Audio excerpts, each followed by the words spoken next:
और इस बीच यूक्रेन के सदर ज़ेलेंस्की ने रूस पर जौहरी दहशतगर्दी फैलाने का भी इल्जाम लगाया है।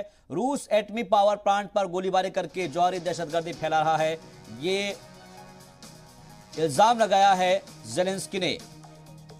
इस वक्त की बड़ी खबर, ज़ेलेंस्की ने रूस पर जौहरी दहशतगर्दी फैलाने का इल्जाम लगाया है और कहा है कि रूस एटमी पावर प्लांट पर गोलीबारी करके जौहरी दहशतगर्दी फैला रहा है। इस वक्त की बड़ी जानकारी मिल रही है।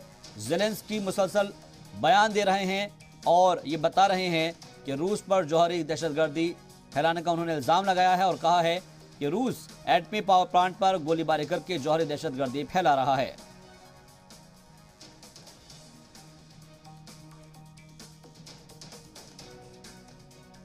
तो एटमी पावर प्लांट पर गोलीबारी करके जौहरी दहशतगर्दी फैलाने का इल्जाम लगाया है ज़ेलेंस्की ने रूस के ऊपर और कहा है कि इस तरह के वार किए जा रहे हैं, यानी कि एक तरीके से जो कार्रवाई है वो उकसाने वाली कार्रवाई है। और एक तरीके से ज़ेलेंस्की ने इंतबाह भी दिया है कि अगर जौहरी हमले किए जाते हैं तो इसका सीधे तौर पर असर पूरे यूरोप पर पड़ेगा। तो क्या ये माना जाए कि आलमी जंग धीरे धीरे करके आगे बढ़ रही है, क्योंकि एक दूसरे को जौहरी जंग की धमकियां दी जा रही है, चाहे वो रूस हो या फिर यूक्रेन।